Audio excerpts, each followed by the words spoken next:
¿Qué diferencia existe entre la educación actual y la de los años anteriores?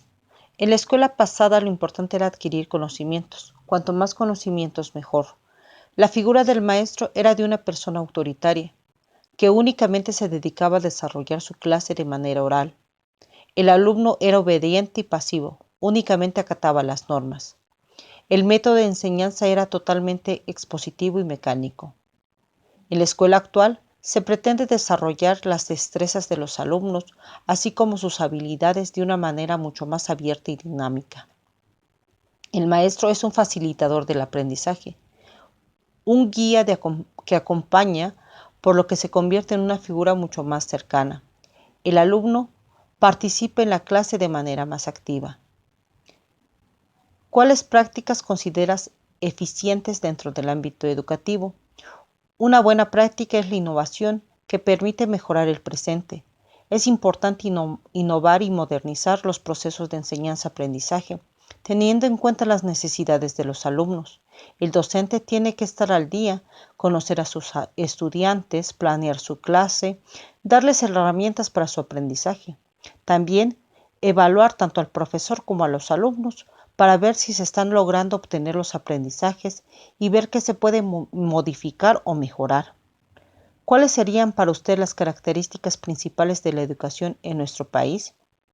Que la educación es laica, gratuita y obligatoria. Todas las personas que habitan el país deben cursar la educación preescolar, primaria, secundaria y media superior. Es obligación de las mexicanas y los mexicanos hacer que sus hijos menores de 18 años asistan a las escuelas para recibir una educación obligatoria. ¿Qué diferencia existe entre la educación actual y la de los años anteriores?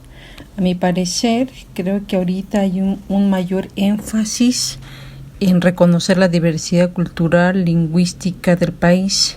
En décadas anteriores, en el caso específico de los pueblos indígenas, pues había una educación colonizadora, impositiva, en la que se priorizaba el español como la lengua franca del país, invisibilizando la diversidad de idiomas que existen en México.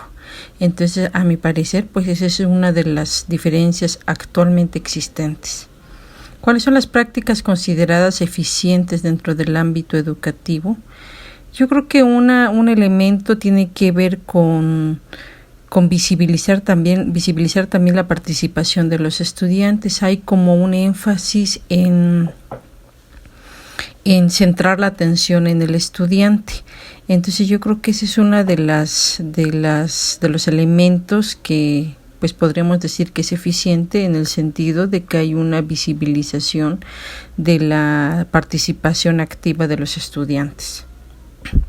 ¿Cuáles serían para usted las características principales de la educación en nuestro país?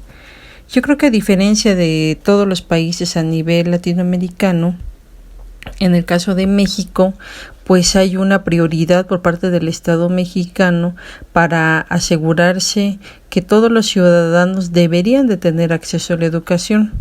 Eso en la teoría, porque en la práctica pues podríamos analizarlo, pero en términos teóricos podríamos decir que efectivamente el Estado mexicano tiene una de sus políticas, pues que las poblaciones tanto indígenas como no indígenas accedan a estudios de nivel básico, y a eso es una de las apuestas de todos los gobiernos de nuestro país. Entonces, el hecho de que ahorita se esté priorizando por una educación multicultural, diversa, lingüísticamente visibilizada, es una de las características principales actuales de la educación en México.